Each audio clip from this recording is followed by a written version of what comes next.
Hi friends, Mahanadi சீரியலில் என்ன நடக்குதுன்னு பார்க்கலாம் வாங்க. வீடியோவை ஸ்கிப் பண்ணாமல் கடைசி வரைக்கும் பாருங்கள். இப்போ நம்ம விஜய் ரொம்பவே பதட்டமாக அவங்க வீட்டுக்கு போயிடுறாங்க. பாட்டி பாட்டின்னு சொல்லிட்டு ரொம்பவே சத்தமாக கூப்பிட்டுக்கிட்டே போவோம். நம்ம தாத்தா வராங்க. வாப்பா விஜய், ஏன்பா இந்த நைட்டில் வந்திருக்க? இவ்வளோ நேரத்துக்கு நீ ட்ராவல் பண்ணி வரணுமா என்ன? நான் உன்னை காலையில் தானே வர சொன்னேன் அப்படின்னு சொல்லவும், இல்லை தாத்தா, பாட்டிக்கு உடம்பு முடியலன்னு கேள்விப்பட்டதுமே என்னால் அங்கே இருக்க முடியல தாத்தா. அது எப்படி தாத்தா என்னால் இருக்க முடியும்? எனக்கு ரொம்ப பதட்டமாக இருந்தது. பாட்டியை பார்க்காம கண்டிப்பாக எனக்கு தூக்கம் கூட வந்திருக்காது தாத்தா. அதனால தான் இப்போவே கிளம்பி நான் வந்துட்டேன். சரி, பாட்டி எங்கே இருக்காங்க அப்படின்னு சொல்லிட்டு கேட்கவும், உள்ள ரூமில் ரெஸ்ட் எடுத்துக்கிட்டு இருக்காப்பா அப்படின்னு சொல்கிறாங்க. அதுக்கப்புறம் நம்ம விஜய் ரூமுக்கு போகிறாங்க. பாட்டிமா வந்து தூங்கி ரெஸ்ட் எடுத்துக்கிட்டு இருக்காங்க. நம்ம தாத்தா இருந்துட்டு கல்யாணின்னு சொல்லி கூப்பிடுவோம். என்னங்க அப்படின்னு சொல்லிட்டு எந்திரிச்சு உட்காடுறாங்க. பார்த்தா நம்ம விஜய் வந்துட்டியாப்பா அப்படின்னு சொல்லிட்டு ரொம்பவே ஒரு மாதிரி ஆதங்கமாக வந்து விஜயை கட்டி பிடிச்சிக்கிறாங்க. ஏப்பா விஜய், இத்தனை நாள் என்னை விட்டு நீ தனியாக இருந்துட்டல்ல, எனக்கு முடியலப்பா, எப்போவுமே உன் நினப்பாவே இருக்குது, எனக்கு என்ன பண்ணுறதுன்னு தெரியல அப்படின்னு சொல்லவும், ஏன் பாட்டி உங்கள் ஹெல்த்தை எப்படி நீங்கள் ஸ்பாயில் பண்ணிக்கிறீங்க? எதுக்காக நீங்கள் என்ன நினச்சி உங்கள் உடம்புக்கு எடுத்துக்கிறீங்க? ப்ளீஸ் பாட்டி, கொஞ்சம் நீங்கள் ரிலாக்ஸாக இருங்க பாட்டி. எதுக்காக நீங்கள் என்ன நினைக்கணும் அப்படின்னு சொல்லவும், எப்படிப்பா விஜய் உன்னை நினைக்காம இருக்க முடியும்? எப்போவுமே நீ என் கூடவே இருக்கணும்னு சொல்லிட்டு நான் நினச்சிக்கிட்டு இருந்திருப்பேன். அது மட்டும் இல்லாமல் நீ எப்போவுமே வாழ்க்கையில் கஷ்டமே படக்கூடாது, நீ எப்போவுமே சிரிச்சுக்கிட்டு இருக்கணும், நீ சந்தோஷமாக இருக்கணும்னு சொல்லிட்டு தான் நான் எப்போவுமே நினைப்பேன். ஆனால் உன் வாழ்க்கையில் நிறைய பிரச்சனை வந்தது. அதை சரி செய்யணுன்றதுக்காக நான் ஒரு ஏதோ தெரியாதனமாக ஒரு தப்பு வேலை பண்ணிட்டேன். அது ரொம்ப தப்பு தான். நானே அந்த தப்பை உணர்ந்துட்டுப்பான். நீ அதை பெருசாக நினச்சிக்கிட்டு நீ இந்த வீட்டை விட்டே போயிட்ட. ஆனால் உன்னை பிரிஞ்சு என்னால் இருக்க முடியலப்பா விஜய் அப்படின்னு சொல்கிறாங்க. உடனே நம்ம தாத்தா இருந்துட்டு, விஜய், கல்யாணி உன்னை நினச்சி ரொம்பவே வருத்தப்பட்டுக்கிட்டு இருக்கா. வயசான காலத்தில் எங்கள் 2 பேரையும் நீ இப்படி தவிக்க விடுறியப்பா. நீ பேசாமல் நம்ம வீட்டுக்கே வந்துடலாம்ல அப்படின்னு சொல்லவும், விஜயுமே கொஞ்ச நேரம் யோசிக்கிறாங்க. என்னப்பா விஜய், எதுவுமே பேசாமல் இருக்க? உனக்கு விருப்பம் இல்லைன்னா பரவாயில்லப்பா. இருந்தாலும் நீ என்னை விட்டுட்டு போயிட்ட அப்படின்னா கண்டிப்பாக உன் நினப்பு எனக்கு இருந்துக்கிட்டே தான் இருக்கும். எப்போவும் உன் நினப்பாக தானேப்பா இருப்பேன் அப்படின்னு சொல்லிட்டு நம்ம பாட்டிமா சொல்கிறாங்க. விஜய் கொஞ்ச நேரமாக யோசிக்கிறாங்க. சரிங்க பாட்டி, நீங்கள் கவலைப்படாதீங்க, இனிமேல் நான் இங்கேயே இருக்கேன், நான் காவேரி எங்கேயே கூட்டிகிட்டு வந்துடுறேன் அப்படின்னு சொல்கிறாங்க.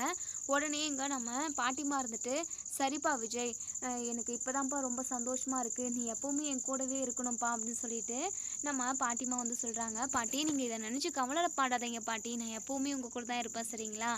நீங்கள் எதையும் நினச்சி ப்ரெஷர் ஆகாதீங்க அப்படின்னு சொல்கிறாங்க. அதான் விஜய், நீ என் கூட இருக்கல்ல, இதுக்கப்புறம் எனக்கு என்னப்பா டென்ஷன் இருக்க போகுது அப்படின்னு சொல்லிட்டு பாட்டி ரொம்பவே சந்தோஷப்படுறாங்க. இன்னொரு சைடு இங்கே காவேரி ரொம்பவே பதட்டமாக இருக்காங்க.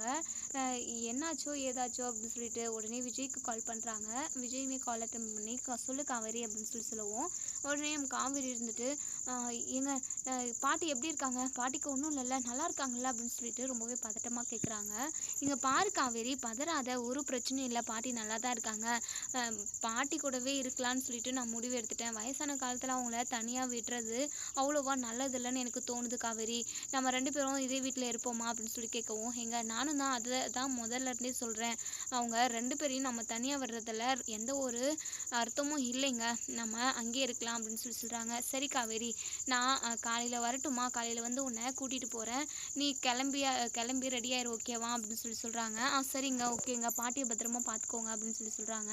உடனே விஜய் இருந்துட்டு, பாட்டி கூட பேசுகிறே காவேரி அப்படின்னு சொல்லவும், கொடுங்க அப்படின்னு சொல்கிறாங்க. எங்கள் பாட்டிமாவும் சொல்லு காவேரி அப்படின்னு சொல்லவும், பாட்டி, என்ன பாட்டி, உங்கள் உடம்புக்கு முடியலன்னு சொல்லிட்டு அவர் சொன்னார், இப்போ எப்படி இருக்கீங்க? நல்லா இருக்கீங்களா அப்படின்னு சொல்லி கேட்கவும், நல்லா தான் இருக்கேன் விஜய், என் கூடவே இருந்தால் எனக்கு எதுவும் இல்லை, எதுவும் ஆகாது அப்படின்னு சொல்லிட்டு நம்ம பாட்டிமா சொல்கிறாங்க. சரிங்க பாட்டிங்க, நீங்கள் சாப்பிட்டு டேப்லெட் போடுங்க, பத்திரம், நான் நாளைக்கு வரேன் அப்படின்னு சொல்லிட்டு ஃபோனை வச்சிடுறாங்க. இங்கே நம்ம பாட்டிமா ரொம்பவே சந்தோஷமாக இருக்காங்க. விஜயுமே தாத்தா கூட பேசி சிரிச்சுக்கிட்டு ஜாலியாக இருக்காங்க. இன்னொரு சைடு இங்கே நம்ம நிவனோட அம்மா இருந்துட்டு நிவன்கிட்ட, இங்கே பாரு நிவன், பிடிக்காத வாழ்க்கையை நீ எதுக்காக இவ கூட வாழ்ந்துக்கிட்டு இருக்கணும், பேசாமல் இவளுக்கு டிவோர்ஸ் கொடுத்துரு அப்படின்னு சொல்கிறாங்க. நிவன் இருந்துட்டு கொஞ்ச நேரம் யோசிக்கிறாங்க. இல்லைம்மா, அது எப்படி, வேண்டாம், அதை பற்றியெல்லாம் நீ எதுவும் பேசாதம்மா, இப்படியே கொஞ்ச நாள் போகட்டும், பார்த்துக்கலாம் என்ன பண்ணுறது அப்படின்னு சொல்லிட்டு சொல்லிட்டுன்னு சொல்கிறாங்க. இல்லைடா நிவன், இந்த யமுனா சரியில்லைடா. அது மட்டும் இல்லாமல் உனக்கு பிடிச்சி நீங்கள் 2 பேரும் ஒன்று சேர்ந்து சந்தோஷமாக வாழ்ந்தா கூட பரவாயில்ல. ஆனால் நீ தனிமரமாக தான் இப்போ வரைக்குமே நின்றுக்கிட்டு இருக்க. இப்படி உன்னை என்னால் பார்க்க முடியலப்பா. உனக்குன்னு ஒரு நல்ல துணையை அமைச்சு கொடுக்கணும்னு சொல்லிட்டு நான் நினைக்கிறேன்ப்பா. தயவு செஞ்சு நான் சொல்கிறதுக்கு கொஞ்சம் ஓகே சொல்லுப்பா. நம்ம சொந்தக்கார ஒரு பொண்ணு இருக்குது, ரொம்ப நல்ல பொண்ணு, நல்லா படிச்சிருக்கா, வேலைக்கு போகிறா. அவளை நீ கல்யாணம் பண்ணிப்ப. இந்த யமுனாவுக்கு டிவோர்ஸ் கொடுத்துருப்பா அப்படின்னு சொல்கிறாங்க. அம்மா என்னம்மா பேசுகிறீங்க அப்படின்னு சொல்லிட்டு நிவன் வந்து எந்த பதிலுமே சொல்லாமவே உடனே இங்கே நம்ம யமுனா வந்து ஓடி வந்து, இங்கே பாருங்கள் ஆண்டி, எதுக்காக நீங்கள் என்னை அவர்கிட்டருந்து பிரிக்கணும்னு நினைக்கிறீங்க? டிவோர்ஸை பற்றியெல்லாம் பேசிக்கிட்டு இருக்கீங்க. என்னை கேட்காம இதெல்லாம் நீங்கள் முடிவெடுக்கவே கூடாது. அந்த ரைட்ஸ் உங்களுக்கு இல்லவே இல்லை. இங்கே பாருங்கள், தேவையில்லாமல் என் வாழ்க்கை விஷயத்தில் தலையிடாதீங்க அப்படின்னு சொல்லிட்டு யமுனா பயங்கரமாக கத்துறாங்க. உடனே நிவனோட அம்மா இருந்துட்டு, ஹே, உன் கூட என் பிள்ளைனா வாழ்ந்துக்கிட்டா இருக்கான். என் பிள்ளைய நீ நிம்மதியாக விடுற? அவன் பல நாள் வீட்டுக்கு வராமே இருக்கான். நைட்டில் ரொம்ப லேட்டாக வரான். அது மட்டும் இல்லாமல் அவன் முகத்தில் சின்னதாக சந்தோஷம் கூட இல்லை. அவன் எப்படி இருந்த பிள்ளை தெரியுமாடி? பெத்த வயிறு பத்திக்கிட்டு எரியுதுடி. பணத்துக்காக அவனை நீ ஏமாற்றி கல்யாணம் பண்ணிக்கிட்ட. ஆனால் இப்போது அவன் சந்தோஷமாகவே இல்லை. என்கிட்ட கோடிக்கணக்கில் பணம் இருந்தும் என்னடி பிரயோஜனம்? என் மகன் நிம்மதி இல்லாமல் கல்யாண வாழ்க்கையில் சந்தோஷம் இல்லாமல் இருக்கான். அதனால தான் உன்னை அத்து விட்டுட்டு என் மகனுக்கு ஒரு நல்ல பொண்ணை பார்த்து கல்யாணம் பண்ணணும்னு நினைக்கிறேன் அப்படின்னு சொல்கிறாங்க. இங்கே யமுனா இருந்துட்டு, இங்கே பாருங்க அத்தை, நீங்கள் நினைக்கிறது மட்டும் நடக்கவே நடக்காது. நிவன், என்ன நிவன் நீங்கள் பார்த்துக்கிட்டு இருக்கீங்க? இவங்க என்னென்னமோ பேசிக்கிட்டு இருக்காங்க அப்படின்னு சொல்லவும் உடனே நிவன் இருந்துட்டு, அம்மா சும்மா இருமா, இப்போ ஃபஸ்ட்டு நான் ஒரு பிஸ்னஸ் ஸ்டார்ட் பண்ணணும்னு நினைக்கிறேன். அதில் என்னை ஃபோக்கஸ் பண்ண விடுங்க. தயவு செஞ்சு நீங்கள் 2 பேரும் சண்டை போட்டு என் மூடை ஸ்பாயில் பண்ணாதீங்க அப்படின்னு சொல்கிறாங்க. உடனே இங்கே நம்ம நிவனோட அம்மா இருந்துட்டு, நிவனு, உனக்கு எதுவும் தெரியாதுப்பா. இத்தனை நாளாக நீ இவகிட்ட கஷ்டப்பட்டதெல்லாம் போதும்ப்பா. நீ வெளியில் சொல்ல முடியாமல் நீ ரொம்ப கஷ்டப்பட்டுக்கிட்டு இருக்கன்னு எனக்கு நல்லாவே புரியுது. பெத்தவளுக்கு தானே புள்ளையோட அருமை என்னன்னு தெரியும், புள்ளைய பற்றி என்ன ஏதுன்னு தெரியும். இவளுக்கு என்ன தெரிய போகுது? நீ எவ்வளோ கஷ்டப்பட்டாலும் ஓகேன்ற மாதிரி தான் இவ இருப்பா. இவ வேண்டவே வேண்டாம் நிவனு, இவ சரியில்லை அப்படின்னு சொல்கிறாங்க. இப்போது நம்ம இவன் இருந்துட்டு, தயவு செஞ்சு இதை பற்றி யாரும் இப்போ பேசாதீங்க, எல்லோரும் படுத்து தூங்குங்க அப்படின்னு சொல்லிட்டு படுத்து தூங்கி அவங்க பாட்டுக்கு போய் தூங்குறாங்க. இங்கே இவனுக்கு படுத்தா கூட தூக்கமே வரல. யமுனாவுமே பயங்கர டென்ஷனில் இருக்காங்க. விட்டா இந்த அத்தை என்னையும் நிவனும் ஒரே அடியாக பிரிச்சுருவாங்க போலவே, நம்ம இப்படியே விடக்கூடாது அப்படின்னு சொல்லிட்டு இங்கே யமுனா வந்து மனசுக்குள்ளேயே நினைக்கிறாங்க. மறுநாள் காலையிலேயே இங்கே நிவனோட அம்மா இருந்துட்டு, ஏ யமுனா, இங்கே பாருடி, என் பிள்ளை மனசுக்குள்ளே என்ன ஓடிக்கிட்டு இருக்குன்னு எனக்கு நல்லாவே தெரியுது. தயவு செஞ்சு என் பிள்ளைய விட்டு போயிடு. பாவம், அவன் எதுக்காகடி அவனை போட்டு வறுத்து எடுக்கிற? உன் கூட ஒன்று சேர்ந்து வாழவே அவனுக்கு பிடிக்கலடி அப்படின்னு சொல்லவும், இங்கே பாருங்க அத்தை, அதை நீங்கள் சொல்லாதீங்க. நானும் அவரும் கல்யாணம் பண்ணியிருக்கோம். நாங்கள் 2 பேரும் ஒன்று சேர்ந்து சந்தோஷமாக வாழுவோம். தேவையில்லாமல் எங்கள் வாழ்க்கையில் குறுக்கிட்டு எங்கள் வாழ்க்கையை கெடுத்து விட்டுறாதீங்க அப்படின்னு சொல்லவும், நீ தாண்டி என் பையன் வாழ்க்கை கெடுத்துக்கிட்டு இருக்க, ஒழுங்காக அந்த வீட்டை விட்டு போடி அப்படின்னு சொல்லவும், உடனே யமுனா வந்து பயங்கர கோவத்தில், இங்கே பாருங்க அத்தை, அவ்வளோதான் உங்களுக்கு மரியாதை அப்படின்னு சொல்லிட்டு யமுனா வந்து நிவனோட அம்மாவை கீழே நோக்கி விட்டுடுறாங்க. கரெக்டான நேரமாக பார்த்தீங்க நிவன் வரவும், நம்ம நிவனோட அம்மா வந்து, என்னடி இப்படி கீழே நோக்கி விட்டுட்ட? அம்மா காலில் அடிபட்டுச்சு, என்னால் நடக்கக்கூட முடியல அப்படின்னு சொல்லிட்டு கத்துறாங்க. உடனே நிவன் வந்து, அம்மா என்னமாச்சு அப்படின்னு சொல்லிட்டு ரொம்பவே பதட்டமாக தூக்கி விடுறாங்க. அப்போவுமே சரியாக ஸ்டடியாக நம்ம நிவனோட அம்மாவால் நிற்க முடியல. ஏய், என்னடி இப்படி கொலை பண்ண பார்க்குறியா? என் அம்மா மட்டும்தான் எனக்குன்னு இருக்குது, எதுக்காக இப்போ என் அம்மாவை கீழே நோக்கி விட்டுட்ட அப்படின்னு சொல்லிட்டு இங்கே நிவன் கேட்கவும், நிவன், நான் சும்மா தான் பிடிச்சி தள்ளி விட்டேன். சும்மா கூட எதுக்கடி பிடிச்சி தள்ளி விடுறேன்? கொலை பண்ணணும்னு தான் நினச்சேன், கொலையும் பண்ணுவிடி, நீ அப்படியேப்பட்ட ஆளு தான் அப்படின்னு சொல்லிட்டு சொல்லவும், உடனே நம்ம யமுனா இருந்துட்டு, இல்லை நிவன், உங்கள் அம்மா தேவையில்லாதெல்லாம் பேசிக்கிட்டு இருக்காங்க. அவங்களுக்கு அவ்வளோதான் மரியாதை. தேவையில்லாத என் வாழ்க்கை விஷயத்துலலாம் அவங்கள தலையிட வேண்டான்னு சொல்லுங்கள். எப்போ பார்த்தாலும் டிவர்ஸ்ன்னு சொல்லிட்டு நைட்டுமே அதை தான் சொன்னாங்க, இப்போவும் அதை தான் சொல்கிறாங்க, வீட்டை விட்டு போக சொல்கிறாங்க. இதெல்லாம் பார்த்துக்கிட்டே என்னால் சும்மா இருக்க முடியாது நிவன். நம்ம 2 பேரும் ஒன்று சேர்ந்து வாழணுன்றதுக்காக உங்கள் அம்மாவை கொலை பண்ணுறதுக்கும் நான் தயங்க மாட்டேன் அப்படின்னு சொல்கிறாங்க. இந்த வார்த்தை கேட்டது தான் இங்கே நம்ம நிவனுக்கு பயங்கரமாக கோவம் வருது. என்னடி நீ ஓவராக பேசிக்கிட்டு இருக்க? என் பெத்த அம்மாவே கொலை பண்ணிடுவேன்னு சொல்லிட்டு என் முன்னாடியே சொல்கிறியா? உனக்கு அவ்வளோ தைரியம் வந்துருச்சா? இதுக்கப்புறம் நீ இந்த வீட்டில் ஒரு நிமிஷம் கூட இருக்கக்கூடாது. என் அம்மா சொன்ன மாதிரி உன்னை நான் டிவோர்ஸ் பண்ணுறேன்டி, உனக்கு டிவோர்ஸ் நோட்டீஸு அனுப்புகிறேன், தயவு செஞ்சு உன் வீட்டுக்கே போடி அப்படின்னு சொல்கிறாங்க. நிவன், என்ன நிவன், உன் அம்மாவோட சேர்ந்துக்கிட்டு நீங்களும் இப்படி பேசிக்கிட்டு இருக்கீங்க? வேண்டாம் நிவன், நீங்கள் பண்ணிக்கிட்டு இருக்கிறது ரொம்ப ரொம்ப தப்பு. அதுக்கப்புறம் உங்கள் மேலே நான் போலீஸ் கம்ப்ளைண்ட் கொடுக்க வேண்டியதாக இருக்கும் அப்படின்னு சொல்லவும், ஓ போலீஸ் கம்ப்ளைண்ட் கொடுக்குறியா, குடுடி, அதை பற்றி எனக்கு ஒரு கவலையும் இல்லை. எத்தனை வருஷம் ஆனாலும் உனக்கு எனக்கும் டிவோர்ஸ் ஆனதுக்கு அப்புறம் தானே நான் ஓய்வேன். நீ இவ்வளோ பேச்சு பேசுகிறல, என் அம்மாவே கொலை பண்ணுறேன்னு சொல்கிற. இத்தனை நாளாக நீ எவ்வளோ தான் கஷ்டத்தை கொடுத்தாலும் அதை பொறுத்துக்கிட்டு சும்மா தானே இருக்கேன். எதுக்காக என்னை இப்படி டென்ஷன் பண்ணிக்கிட்டு இருக்கேன்? சும்மா இருக்க முடியலன்னா போயிட்டு எங்கேயாவது வேலைக்கு போ, இல்லை உங்கள் அம்மா வீட்டில் போயிட்டு உங்கள் அம்மா வீட்டில் உள்ளவங்களோட சண்டை போடு. எதுக்காக இப்படி பிரச்சனை பண்ணிக்கிட்டு இருக்க? முன்னாடி காவேரியும் என்னையும் ஒன்று சேர்த்து வச்சு சந்தேகப்பட்டு பேசிக்கிட்டு இருந்தேன். இப்போ வேறு எந்த டாப்பிக்கும் இல்லை என் கூட சண்டை போகிறதுக்குன்றதுக்காக என் அம்மாவை வச்சு சண்டை போட்டுக்கிட்டு இருக்கியா? இனிமேல் ஒரு நிமிஷம் கூட உன் கூட என்னால் வாழ முடியாது யமுனா, ஒழுங்கு மரியாதை வெளியே போ போ அப்படின்னு சொல்லிட்டு சத்தம் போடுறாங்க. இங்கே நிவனோட அம்மா ரொம்பவே சந்தோஷப்படுறாங்க. எப்படியோ நிவனே யமுனாவை வீட்டை விட்டு வெளியே தள்ளிட்டான் அப்படின்னா அதுக்கப்புறம் நிவனுக்கு ஒரு நல்ல பொண்ணை பார்த்து கல்யாணம் பண்ணி வச்சிடணும், நிவன் சந்தோஷமாக வாழணும், இந்த யமுனா கிட்ட இருந்து அவன் தப்பிக்கணும், கடவுளே நீ தான் அதுக்கு துணையாக இருக்கணும் அப்படின்னு சொல்லிட்டு நிவனோட அம்மா வந்து மனசுக்குள்ளே நினைக்கிறாங்க. இப்போது யமுனா இருந்துட்டு, நிவன் சாரி நிவன், உங்கள் அம்மாவை நான் தள்ளி விட்டதும் தப்பான வார்த்தையில் பேசணும் தப்பு தான், மன்னிச்சிடு நிவன், சாரி ப்ளீஸ், என்னை வீட்டை விட்டு வெளியே அனுப்பாத அப்படின்னு சொல்லவும், அதெல்லாம் முடியாது, நீ வாயால் சொல்லிட்ட, அப்போது மனசில் உள்ளதை தானே வெளியாக வந்திருக்கு, வாயில் சொல்லிட்டல, ஒழுங்கு மரியாதையாக நீ வெளியே போ, கண்டிப்பாக நான் இல்லாத நேரமாக பார்த்து என் அம்மாவை கொலை பண்ணாலையும் பண்ணுவேன், நீ அதுக்கெல்லாம் அஞ்ச மாட்ட போல அப்படின்னு சொல்கிறாங்க. வா நீ போவ அப்படின்னு சொல்லிட்டு இங்கே நிவன் இருந்துட்டு அவங்க ரூமுக்கு போயிட்டு யமுனாவோட ட்ரெஸ் எல்லாத்தையுமே பேக் பண்ணுறாங்க. பின்னாடி யமுனா வந்து ப்ளீஸ் நிவன் தயவு செஞ்சு இப்படி திருப்புன்னு ஒரு விபரீத முடிவெல்லாம் எடுக்காத அப்படின்னு சொல்லவும், நான் எந்த விபரீத முடிவும் எடுக்கலையே, நான் நல்லா தான் இருக்கேன், உன்னை வீட்டை விட்டு தான் போக சொல்கிறேன், வேறு எதுவும் இல்லை அப்படின்னு சொல்கிறாங்க. உடனே நம்ம யமுனா ப்ளீஸ் நிவன் அப்படின்னு சொல்லிட்டு நிவனோட காலிலே விழுந்துடுறாங்க. நீ என்ன தான் கெஞ்சி கதறினாலுமே கண்டிப்பாக உன்னை நான் இந்த வீட்டில் இருக்கவே வைக்க மாட்டேன், தயவு செஞ்சு நீ கிளம்பிடு, நல்ல மாதிரியாக சொல்கிற மாதிரி அப்படின்னு சொல்லிட்டு நிவன் பேசிக்கிட்டு இருக்காங்க. இங்கே யமுனா பயங்கரமாக அழுதுகிட்டு இருக்காங்க. இன்னொரு சைடு இங்கே நம்ம கங்கா இருந்துட்டு இது சாரதா கிட்ட சொல்கிறாங்க, ஏம்மா யமுனாவை அவங்க வீட்டில் போய் பார்த்து ரொம்ப நாள் ஆச்சுல்ல, நீ உன் மக காவேரியை மட்டும் பார்த்து பார்த்து கவனி, விழுந்து விழுந்து கவனி, ஆனால் யமுனாவை கண்டுக்காத, அவள் தான் உனக்கு ஒஸ்தியாக போயிட்டால அப்படின்னு சொல்லவும், உடனே சாரதா இருந்துட்டு, இங்கே பாருடி, எல்லா பிள்ளைங்களையுமே நான் சரிசமமாக தான் பார்க்குறேன், யாரையும் ஒஸ்தியாக தூக்கி வைக்கல, இன்றைக்கி தான் நானும் நினச்சேன் யமுனாவை போயிட்டு பார்த்துட்டு பேசிட்டு வரணும்னு சொல்லிட்டு அப்படின்னு சொல்கிறாங்க. உடனே நம்ம பாட்டிமாவுமே சாரதா நானும் வரேன்டி அப்படின்னு சொல்கிறாங்க. சரிங்க அத்தை, நீங்களும் வாங்க, என்ன திடீர்னு வரேன்னெல்லாம் சொல்கிறீங்க, எங்கேயாவது வெளியே கூப்பிட்டாவே வரமாட்டீங்க? இல்லடி, அப்போல்லாம் ரொம்ப டயர்டாக இருக்கும், இப்போ எங்கேயாச்சும் வெளியே போகணும்னு தோணுது, அது மட்டும் இல்லாமல் யமுனா வீட்டுக்கு வந்தால் யமுனாவையும் பார்த்த மாதிரி இருக்கும்ல, வெளியே போயிட்டு வந்த மாதிரி இருக்கும், அதனால தான்டி அப்படின்னு சொல்லிட்டு பாட்டிமா சொல்கிறாங்க. உடனே சாரதா இருந்துட்டு, சரிங்க அத்தை நீங்கள் ரெடி ஆகுங்க, நம்ம கிளம்பி போகலாம் அப்படின்னு சொல்கிறாங்க.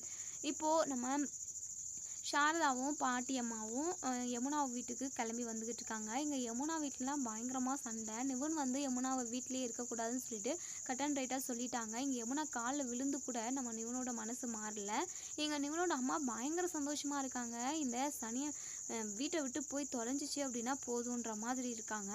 இப்போது வீட்டை விட்டு போ அப்படின்னு சொல்லிட்டு நிவன் சொல்லவும், இல்லை நிவன் கண்டிப்பாக என்னால் உங்களை விட்டுட்டு போக முடியாதுன்னு சொல்லிட்டு ரொம்பவே ஸ்டடியாக நிற்கிறாங்க. உடனே நிவன் இருந்துட்டு கையை பிடிச்சி தரன்னு இழுத்துட்டு வந்து வெளியே நோக்கி தள்ளுறாங்க. கரெக்டான டைமாக நம்ம சாரதாவும் பாட்டிமாவும் அங்கே வாசலில் வந்து நிற்கிறாங்க. யமுனா வந்து கீழே விழுறத பார்த்துட்டு உடனே ஓடி வந்து தூக்கி விட்டாங்க. யமுனா என்னடி ஆச்சு, என்ன தம்பி இதெல்லாம், எதுக்காக இப்படி பண்ணிக்கிட்டு இருக்கீங்க, என் பொண்ணை எதுக்காக இப்படி கொடுமை பண்ணுறீங்க அப்படின்னு சொல்லிட்டு இங்கே நம்ம சாரதா கேட்கவும், உடனே நிவனோட அம்மா இருந்துட்டு ஓடி வராங்க. வாங்கம்மா வாங்க, உங்கள் பொண்ணு பெரிய இளவரசி, அவளை நாங்கள் கொடுமை பண்ணுறோம் அப்படி தானே அப்படின்னு சொல்லவும், வேற என்னம்மா இப்படி வீட்டுக்கு வெளியே நோக்கி கழுத்தை பிடிச்சி தள்ளுற மாதிரி தள்ளி விடுறாரே, அதை தான் நான் கேட்டேன் அப்படின்னு சொல்லவும், உடனே நிவனோட அம்மாவோ, ஓ உங்களுக்கு இதுக்கே இவ்வளோ கவலையாக இருக்குன்னா, என் பையன் வாழ்க்கையை ஒவ்வொரு நாளும் நிம்மதி இல்லாமல் கஷ்டப்படுத்தி அவன் வாழ்க்கையை வாழ வைக்கிறாளே, அவளும் ஒன்று சேர்ந்து வாழ மாட்டா, இல்லை அவனையும் நிம்மதியாக விட மாட்டா. இப்படி தினம் தினம் என் பையனை போட்டு சித்திரவதை பண்ணிக்கிட்டு இருக்கா. அப்போல்லாம் என் வயிறு எப்படி பற்றிக்கிட்டு எரிஞ்சிருக்கும். ஒரு நாள் உங்கள் பொண்ணை இப்படி வீட்டை விட்டு வெளியே போன்னு தள்ளனதுமே உங்களுக்கு எவ்வளோ கடுப்பாக இருக்குது அப்படின்னு சொல்லவும் உடனே சாரதா இருந்துட்டு, என்ன வீட்டை விட்டு வெளியே அனுப்புகிறாங்களா? யமுனா என்னடி ஆச்சு? அப்படி என்ன தாண்டி பண்ணி தொலைச்ச அப்படின்னு சொல்லிட்டு சொல்லவும் உடனே யமுனா பயங்கரமாக அழுக ஆரம்பிச்சிடுறாங்க. அம்மா, இந்த அத்தைக்கு என்னை பார்த்தாவே பிடிக்காது. ஆரம்பத்துலேருந்தே சுத்தமாக பிடிக்காது. நிவன் மட்டும்தான் என் சைடில் இருந்தார். நானுமே அவரை பேசி கோவப்படுத்தி என்னென்னமோ பண்ணி அவரவே நான் ரொம்ப டென்ஷன் பண்ணி இந்த வீட்டை விட்டு என்னை வெளியே அனுப்புகிற அளவுக்கு நானே பண்ணிட்டேம்மா. நிவன் மேலே எந்த தப்பும் இல்லைம்மா அப்படின்னு சொல்லிட்டு யமுனா அழுதுகிட்டே சொல்கிறாங்க. நீ என்னடி பண்ணி தொலைச்சா அப்படின்னு சொல்லிட்டு நம்ம சாரதா வந்து கேட்கவும், அது வந்துமா நைட்டு அத்தை டிவோர்ஸை பற்றி பேசிக்கிட்டு இருந்தாங்க. என்னையும் நிவனையும் பிரித்து வைக்கணும், நிவனுக்கு வேறு கல்யாணம் பண்ணி வைக்கணுன்ற மாதிரி பேசிக்கிட்டு இருந்தாங்க. நான் போயிட்டு அப்படியெல்லாம் உங்களால் பண்ணவே முடியாது, என்னையும் நிவனும் பிரிக்க பார்க்காதீங்க அப்படி இப்படின்னு சொல்லிட்டு 2 வார்த்தை பேசினேன். காலையிலையுமே அதை பற்றி பேசி ரொம்பவே என்னை டென்ஷன் ஏற்றுனாங்க. அதனால தள்ளி விட்டேன். போய் கீழே விழுந்துட்டாங்க. காலில் சின்னதாக அடிபட்டிருக்கு. அதனால நிவனுக்கு கோவம் வந்து என்னை கேட்டாங்க. அதுக்கப்புறம் கோவத்தில் அவங்க அம்மாவை கொலை பண்ணிடுவான் அப்படின்னு சொல்லிட்டு ஒரு வார்த்தை வந்துடுச்சுமா தெரியாமல். அதனால தான் நிவன் ரொம்ப கோவப்பட்டார். வீட்டிலே இருக்கக்கூடாது அப்படின்னு சொல்லிட்டு சொல்கிறாருமா. அம்மா ப்ளீஸ்மா, நிவன்கிட்ட நீ பேசுமா, நான் இங்கே தான் இருக்கணும், நிவன் கூட ஒன்று சேர்ந்து சந்தோஷமாக வாழணுமா அப்படின்னு சொல்லிட்டு இப்போது நம்ம யமுனா பயங்கரமாக அழுகுறாங்க. நம்ம சாரதாக்கு என்ன பண்ணுறதுனே தெரியல. தம்பி, அவள் ஏதோ தெரியாமல் உடனே நிவனோட அம்மா இருந்துட்டு, ஆமாம் உங்கள் பொண்ணுக்கு எதுவுமே தெரியாது, உங்கள் பொண்ணுக்கு எதுவுமே தெரியாமல் தான் இப்போது கல்யாணம் பண்ண யாருக்கும் தெரியாமல் என் பையன் பணக்காரனாக இருக்கான், அவனை வளைச்சி போட மட்டும் கற்றுக் கொடுத்துருக்கீங்க, வேறு எதுவுமே உங்கள் பொண்ணுக்கு தெரியாது அப்படின்னு சொல்லிட்டு குத்தி காட்டி பேசுகிறாங்க. உடனே நிவன் இருந்துட்டு, அம்மா பேசாமல் இருமா, அத்தை என்ன தப்பு செஞ்சாங்க, எதுக்காக அத்தைக்கிட்ட இப்படி பேசுகிறீங்க அப்படின்னு சொல்லிட்டு நிவன் வந்து சொல்லவும் உடனே இங்கே நம்ம சாரதா இருந்துட்டு சொல்கிறாங்க. தம்பி, ஏதோ என் பொண்ணு தெரியாதனமா அப்படி பேசிட்டா, உங்கள் மேலே இருக்கிற பாசமும் அன்பும் இருக்கிறதுனால தான் இப்படியெல்லாம் பேசிட்டா தம்பி, அவளை வீட்டை விட்டு வெளியே அனுப்பாதீங்க தம்பி, ப்ளீஸ் தம்பி அப்படின்னு சொல்லிட்டு கதறி அழுகுறாங்க. நம்ம நிவன் இருந்துட்டு, அத்தை நீங்கள் சொல்கிறது எல்லாமே எனக்கு புரியுது அத்தை, ஆனால் உங்கள் பொண்ணு தினம் தினம் என்னை சித்திரவதை பண்ணுறா அத்தை, ஆனால் அப்போவுமே அவளை நான் வீட்டை விட்டு வெளியே அனுப்பணும்னு நினைக்கல, என் பெத்த அம்மாவே ஏன் முன்னாடியே கொலை பண்ணிடுவேன்னு சொன்னால் எப்படி அத்தை இருக்குது இதெல்லாம் அப்படின்னு சொல்லிட்டு நம்ம நிவன் வந்து கேட்குறாங்க. ஏன்டி இப்படியெல்லாம் பேசி தொலைகிற, உனக்கு சந்தோஷமாக நிம்மதியாக வாழணுன்றது கவலையே இல்லையா, உன் வாழ்க்கையை பற்றி சுத்தமாக கவலை இல்லையாடி அப்படின்னு சொல்லி கேட்கவும் இங்கே நிவன் இருந்துட்டு, அத்தை நீங்கள் என்ன தான் அவளுக்கு பாடம் படித்தாலுமே அவளுக்கு புரியாத அத்தை, கொஞ்ச நாள் காவேரியும் என்னையும் ஒன்று சேர்த்து வச்சு அவள் எப்படியெல்லாம் தப்பாக பேசுவா தெரியுமா அத்தை, சந்தேகப்படுவா, இதெல்லாம் எல்லாத்தையுமே பொறுத்துக்கிட்டு சைலண்ட்டாக தான் இருக்கா அத்தை, ஆனால் அவள் என்னை ரொம்பவே சித்திரவதை பண்ணுறா அத்தை, இனிமேல் அவள் ஒரு நிமிஷம் கூட இங்கே இருக்க வேண்டாம் அப்படின்னு சொல்லிட்டு சொல்லிக்கிட்டு இருக்காங்க. இங்கே சாரதாவுமே எத்தனையோ டைம் இங்கே நிவன் கிட்ட சொல்கிறாங்க. இன்னொரு சைடு இங்கே நம்ம விஜய் வந்து காலையிலே எழுந்திரிச்சு பாட்டிக்கிட்ட, பாட்டி நான் போயிட்டு காவேரியை கூட்டிகிட்டு வந்துடுறேன், நீங்கள் எதுவுமே நினச்சி கவலைப்படாதீங்க அப்படின்னு சொல்லிட்டு சொல்கிறாங்க. அதுக்கப்புறம் இங்கே விஜய் இருந்துட்டு நம்ம காவேரி கூட்டிகிட்டு வரத்துக்காக இங்கே அவங்க வீட்டுக்கு வராங்க. வந்ததுமே அத்தை அத்தைன்னு சொல்லி கூப்பிடுவோம். உடனே இங்கே நம்ம காவேரியும் கங்காவும் வராங்க. கங்கா இருந்துட்டு அம்மாவும் பாட்டியும் இது யமுனாவை பார்த்துட்டு வரதுக்காக அவங்க வீட்டுக்கு போயிருக்காங்க அப்படின்னு சொல்லி சொல்கிறாங்க. அதுக்கப்புறம் நம்ம விஜய் இருந்துட்டு, சரி நான் அத்தைக்கிட்ட சொல்லிட்டு போகலான்னு நினச்சேன், சரிங்க கங்கா நீங்களே சொல்லிடுங்க, நானும் காவேரி எங்கள் வீட்டுக்கே போகிறோம், பாட்டிக்கு உடம்பு முடியல, பாட்டியை இந்த நிலமையில வச்சுக்கிட்டு கண்டிப்பாக நான் இங்கே இருக்க முடியாது அப்படின்னு சொல்லி சொல்கிறாங்க. உடனே நம்ம காவேரி இருந்துட்டு, அக்கா சரிக்கா நானும் கிளம்புறேங்க்கா, நீ பத்திரமா இரு, அம்மா வந்ததும் கால் பண்ணு அப்படின்னு சொல்லிட்டு அதுக்கப்புறம் இங்கே நம்ம விஜயும் காவேரியும் கிளம்பி வந்துடுறாங்க. நம்ம கங்காவுக்கு ரொம்பவே சந்தோஷமாக இருக்குது, இந்த காவேரி போய் தொலைஞ்சிட்டா, இனிமேல் நிம்மதியாக இருக்கலாம் அப்படின்னு சொல்லிட்டு ரொம்பவே அப்படியே ரிலாக்ஸாக இருக்காங்க. இன்னொரு சைடு இங்கே நம்ம காவேரியும் விஜயும் வீட்டுக்கு போயிடுறாங்க. இங்கே நம்ம பாட்டிமா வந்து மனசுக்குள்ளேயே நினைக்கிறாங்க, இந்த காவேரியை சீக்கிரமாகவே விஜய்கிட்டேருந்து பிரிக்கணும், அவள் வந்து ஓவராக பண்ணிக்கிட்டு இருக்கா, அவளால் தான் விஜய் வந்து ரொம்பவே கஷ்டப்பட்டுக்கிட்டு இருக்கான், இப்போ வரைக்குமே அவன் ரொம்பவே டென்ஷனாக இருக்கான், ரொம்பவே வாழ்க்கையில் கஷ்டப்படுறான், எல்லாத்துக்கும் காரணம் இந்த காவேரியோட குடும்பம் தான், சீக்கிரமாகவே அவளை இந்த வீட்டை விட்டு அனுப்பிடணும் அப்படின்னு சொல்லி நினைக்கிறாங்க. இருந்தாலும் வயிற்றில் குழந்தை வளருதே, சரி குழந்தை பெற்றதுக்கப்புறம் குழந்தைய மட்டும் வாங்கிக்கிட்டு அவளை இந்த வீட்டை விட்டு துரத்திடணும் அப்படின்னு சொல்லிட்டு மனசுக்குள்ளே நினைக்கிறாங்க. அதுக்கப்புறம் இங்கே விஜய் இருந்துட்டு, பாட்டி இனிமேல் நீங்கள் நினச்ச மாதிரி நாங்கள் 2 பேரும் இங்கே தான் இருக்க போகிறோம் பாட்டி அப்படின்னு சொல்கிறாங்க. அதுக்கப்புறம் நம்ம காவேரி வந்து கிச்சனுக்கு சமைக்கிறதுக்காக போகிறாங்க. பின்னாடி எங்கள் பாட்டிமாவும் வராங்க. ஏ காவேரி, என்னடி நீ நினச்ச மாதிரியே விஜயை என்கிட்ட இருந்து பிரித்து கூட்டிகிட்டு போயிட்டல. எல்லாமே நடக்கட்டும். உன்னால தாண்டி என் விஜய் இந்த அளவுக்கு மாறிட்டான். பாட்டி தாத்தான்னு சொல்லிட்டு எங்கள் மேலே உயிரே வச்சுக்கிட்டு இருந்தான். எங்கள் 2 பேரையுமே வேண்டான்னு சொல்லிட்டு தூக்கி போட்டுட்டு போகிற அளவுக்கு நீ அவனை மாற்றிட்டல அப்படின்னு சொல்லவும், ஐயோ பாட்டி, நான் என்றைக்குமே அப்படி நினச்சதில்ல பாட்டி. உங்களை அதாவது விஜயை உங்ககிட்டேருந்து பிரிக்கணும்னு சொல்லிட்டு என் மனசளவில் கூட நான் நினச்சதில்ல பாட்டி அப்படின்னு சொல்கிறாங்க. உடனே எங்கள் பாட்டிமா இருந்துட்டு, போதும் நிறுத்துடி, நடிக்காத, எனக்கு உன்னை பற்றி நல்லாவே தெரியும். நீ மட்டும் விஜய் வாழ்க்கையில் வராமல் இருந்திருந்தா அவன் ரொம்ப சந்தோஷமாக இருந்திருப்பான் அப்படின்னு சொல்லவும், உடனே பாட்டி நம்ம காவேரி ரொம்பவே ஒரு மாதிரி ஃபீல் பண்ணுறாங்க. பாட்டி, இப்போ என்னதான் பண்ண சொல்கிறீங்க பாட்டி? நான் வீட்டை விட்டு போயிடுவா அப்படின்னு சொல்லவும், நான் டிவோர்ஸ் கேட்டப்பெல்லாம் கையெழுத்து போட முடியாதுன்னு சொன்னேன். இப்போ வீட்டை விட்டு போயிட்டுமான்னு கேட்குறியா? விஜய்க்கும் எனக்கும் நிரந்தரமாக பகையை வர வைக்கணும், அதுக்காக தானே இப்படிலாம் பேசிக்கிட்டு இருக்கா அப்படின்னு சொல்லவும், ஐயோ பாட்டி, நீங்களாம் நிறைய கற்பனை பண்ணுறீங்க. சத்தியமாக அப்படியெல்லாம் நான் எப்போவுமே நினச்சதில்லை பாட்டி அப்படின்னு சொல்லிட்டு சொல்கிறாங்க. போதும் நிறுத்து அப்படின்னு சொல்லிட்டு ஒரு மாதிரி காவிரியே ஒரு எப்படி திட்டுறாங்க நம்ம பாட்டிமா. கரெக்டாக நம்ம விஜயுமே வராங்க. என்ன பாட்டியும் பேத்தியும் 2 பேரும் பேசிக்கிட்டு இருக்கீங்க போல். உடனே விஜய் கிட்ட நம்ம பாட்டி நல்லவங்க மாதிரி நடிக்கிறாங்க. ஆமாம் விஜய், ரொம்ப நாள் ஆச்சுல்ல, அதான் காவேரி கூட பேசிக்கிட்டு இருந்தேன் அப்படின்னு சொல்கிறாங்க. அதுக்கப்புறம் விஜய் இருந்துட்டு, அம்மா காவேரி, என்ன சமைக்க போகிற? நீ சமைக்கலாம் ஒன்றும் வேண்டாம் காவேரி. வயிற்றில் குழந்தைய வச்சுக்கிட்டு நின்றுக்கிட்டு எம்பிட்டு நேரம் சமைக்குவேன்? நான் அதுக்கெல்லாம் ஆள் வச்சிடுறேன் சரியா அப்படின்னு சொல்லவும், வேண்டாங்க, நானே எல்லாத்தையும் பார்த்துக்கிறேன் அப்படின்னு சொல்லவும், உடனே பாட்டிமா இருந்துட்டு, அதான் அவன் ஏதோ ஆள் வைக்கிறேன்னு சொல்கிறான்ல, சும்மா சீன் போடாத அப்படின்ற மாதிரி சொல்லவும், என்ன பாட்டி சீன் அது இதுன்னு சொல்கிறீங்க? இல்லை விஜய், சும்மாடா அதை அப்படி இப்படின்னு சொல்லி ஒரு மாதிரி மழுப்புறாங்க. அதுக்கப்புறம் நம்ம காவேரி தனியாக போயிட்டு ரொம்பவே ஃபீல் பண்ணிக்கிட்டு இருக்காங்க. பாட்டியோட மனசில் இப்போ வரைக்குமே நம்ம மேலே இருக்கிற கோபம் வந்து குறையவே இல்லை அப்படின்னு சொல்லிட்டு இங்கே நம்ம விஜய் இருந்துட்டு ஆஃபீஸ் விஷயமாக ஃபோனில் பேசிக்கிட்டு இருக்காங்க. ஆஃபீஸில் நிறைய பிரச்சனை போய்கிட்டு இருக்கு சார், தயவு செஞ்சு நீங்கள் வாங்கலை, நீங்கள் இல்லாமல் ஆஃபீஸாகவே இல்லை, என்னால் சமாளிக்கவும் முடியல அப்படின்னு சொல்லிட்டு ஐயப்பன் சொல்கிறாங்க. சரிங்க ஐயப்பன், நீங்கள் கவலைப்படாதீங்க, இனிமேல் நான் ஆஃபீஸ்க்கு ரெகுலராக வருவேன் அப்படின்னு சொல்கிறாங்க. என்ன சார் சொல்கிறீங்க அப்படின்னு கேட்கவும், ஆமாம் ஐயப்பன், நான் எங்கள் வீட்டுக்கே வந்துட்டேன், இனிமேல் ஆஃபீஸ் எல்லாத்தையுமே நான் தான் பார்த்துப்பேன் அப்படின்னு சொல்கிறாங்க. சரிங்க சார், எனக்கு இப்போ தான் ரிலாக்ஸாக இருக்குது, நீங்கள் வந்துட்டீங்கன்னா ஓகே தான் அப்படின்னு சொல்கிறாங்க. அதுக்கப்புறம் நம்ம விஜய் வந்து தாத்தா கிட்ட போயிட்டு, தாத்தா காவேரிக்கு நம்ம வளகாப்பு ஏற்பாடு பண்ணிடலாமா அப்படின்னு சொல்லவும், ஆமாப்பா விஜய், நானும் அதை தான் யோசிச்சுட்டு இருந்தேன், காவேரிக்கு பிரம்மாண்டமாக வளகாப்பு நம்ம நடத்திடணும் அப்படின்னு சொல்லிட்டு சொல்கிறாங்க. 2 பேருமா பேசிக்கிட்டு இருக்காங்க. இப்போது ராதா வராங்க. விஜய், எப்படியோ நீ இந்த வீட்டுக்கு வந்ததில் எனக்கு ரொம்ப சந்தோஷம்ப்பா. ஆமாம், காவேரியோட வளகாப்பு எப்போ வைக்கலான்னு இருக்கீங்க அப்படின்னு சொல்லி கேட்கவும், அதை பற்றி தான் சித்தி நாங்கள் இப்போ பேசிக்கிட்டு இருக்கோம், இப்போது வர நல்ல நாள்லேயே வச்சுட்டா நல்லா தான் இருக்கும்னு எனக்கு தோணுது அப்படின்னு சொல்லி பேசிக்கிட்டு இருக்காங்க. இன்னொரு சைடு இங்கே சாரதா கிட்டேருந்து நம்ம விஜய்க்கு கால் வருது. அழுதுகிட்டே பேசுகிறாங்க.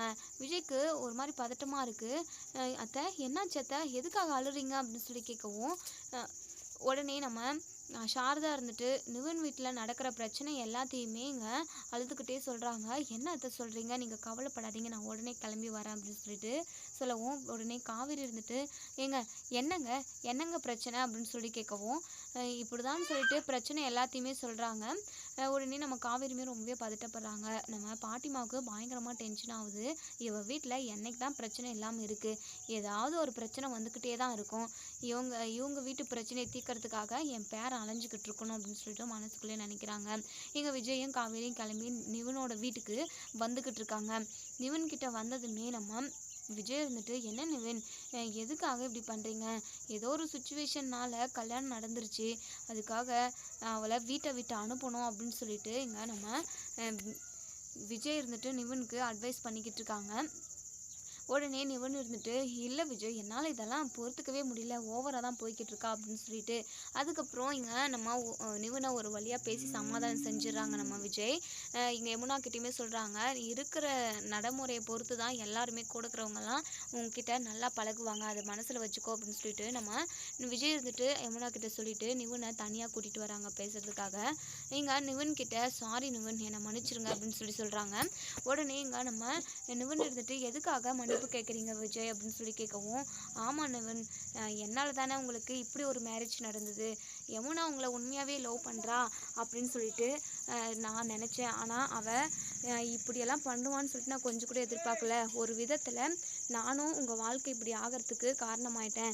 என்னை மன்னிச்சிருங்க நிவன்" அப்படின்னு சொல்லிட்டு விஜய் மன்னிப்பு கேட்குறாங்க. "விடுங்க விஜய், நடந்து முடிஞ்ச விஷயத்த பற்றி பேசி ஒரு பிரயோஜனமும் இல்லை" அப்படின்னு சொல்லிட்டு நம்ம நிவனுமே சொல்கிறாங்க. இதோட இந்த ரிவ்யூ முடியுது. இதுக்கப்புறம் என்ன நடக்கும் சொல்லி வெயிட் பண்ணி பார்ப்போம் ஃப்ரெண்ட்ஸ். வீடியோ பிடிச்சிருந்தா லைக் பண்ணி கமெண்ட் பண்ணி தெரிவிங்க. இப்போது நம்ம நிவனும் யமுனாவும் ஒன்று சேர்ந்து வாழ்ந்தால் நல்லாயிருக்கும் அப்படின்னு நினைக்கிறவங்க இந்த வீடியோவுக்கு லைக் பண்ணி தெரிவிங்க. அதே சமயம் நம்ம பாட்டிமாவுக்கு நம்ம காவேரி மேலே இருக்கிற கோவம் வந்து குறையணும். விஜயும் காவேரியும் ஒன்று சேர்ந்து சந்தோஷமாக எப்போவுமே பிரச்சனையே இல்லாமல் இருக்கணும்னு நினைக்கிறவங்க ரெட் கலர் ஹார்ட்டை கமெண்ட் பண்ணி தெரிவிங்க. தேங்க்யூ.